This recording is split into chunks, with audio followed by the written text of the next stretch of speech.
Aujourd'hui, on va parler des taxes que le gouvernement de Côte d'Ivoire a imposées sur le prix des aliments pour bétail.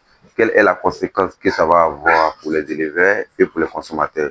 Aujourd'hui, je vais parler. Et puis, il y a un avantage aussi pour le gouvernement parce que si le gouvernement décide de mettre une taxe sur les produits d'élevage, parce qu'ils se sont rendus compte que c'est là aussi, il y a une forte rotation de l'argent. Et comme le gouvernement a besoin d'argent, le début, ils avaient parlé de 18%, mais ils se sont entendus, on est là-bas, lors de leur conseil des ministres, ils ont essayé de discuter pour ne pas que ça soit trop sur le coût d'élevage. Ils ont envoyé à 9%, ça veut dire qu'ils ont enlevé 9% dessus. Mais nous, en tant qu'éleveurs, on va forcément sentir ce coût-là. Et quand vous sentir le coût, ça va vraiment faire grimper le coût des matières que nous allons acheter, que ce soit les concentrés, que ce soit les coquillages, que ce soit les soja, que ce soit disons les blés, tout ce qui est aliment qui va entrer dans la fabrication, comme on appelle, l'aliment pour bétail, ou bien un aliment déjà fabriqué, c'est tout cet ensemble-là qu'on va essayer de revenir.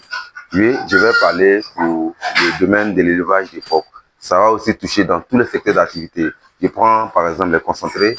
Quand aujourd'hui tu vas aller acheter le concentré, par exemple dans une société qui coûtait à 30 000, quand tu appliques à 9%, déjà on va aller au-delà de plus de 2790 francs qui sera ajouté sur le sac.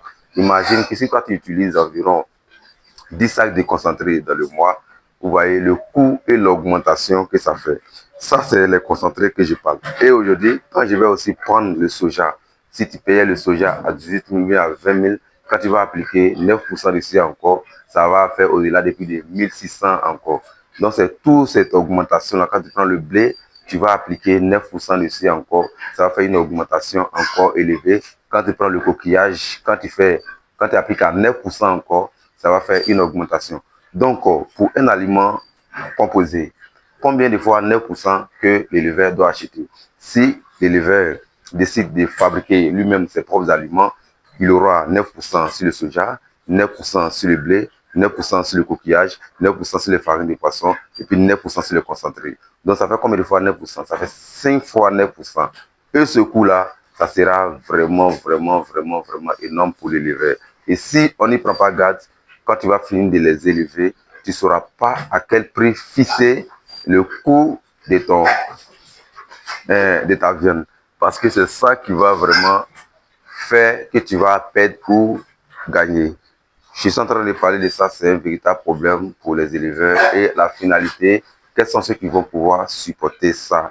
Parce que si toi, l'éleveur, tu as fini de faire ça, que tu as supporté ces coûts-là avec cette augmentation-là, forcément, tu vas vouloir retirer cet argent-là et avoir une marge de ton activité.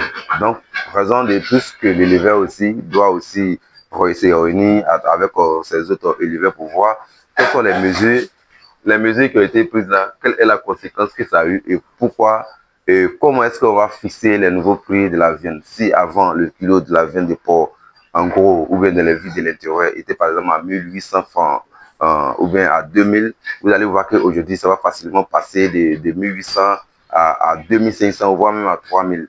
Et ça, c'est nous, en tant que consommateurs encore. Moi, ici, éleveur, mais dès qu'ils rentrent dans la communauté, ici, consommateurs, c'est nous qui allons subir ces pots-là.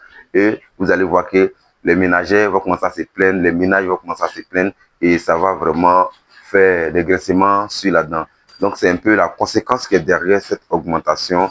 Non seulement il y a une conséquence pour les éleveurs, il y a une conséquence pour le grand ménage. Donc, en tout cas, cette mesure-là, ça arrange le gouvernement, mais nous, éleveurs, ça ne nous arrange pas et aussi ça ne nous arrange pas aussi la population qui est le dernier consommateur. C'est mon avis que je voulais donner sur l'augmentation des prix des aliments pour élevage. C'est tout sur cette vidéo. Je vais tourner d'autres vidéos encore pour parler d'autres thématiques aussi, l'élevage des porcs.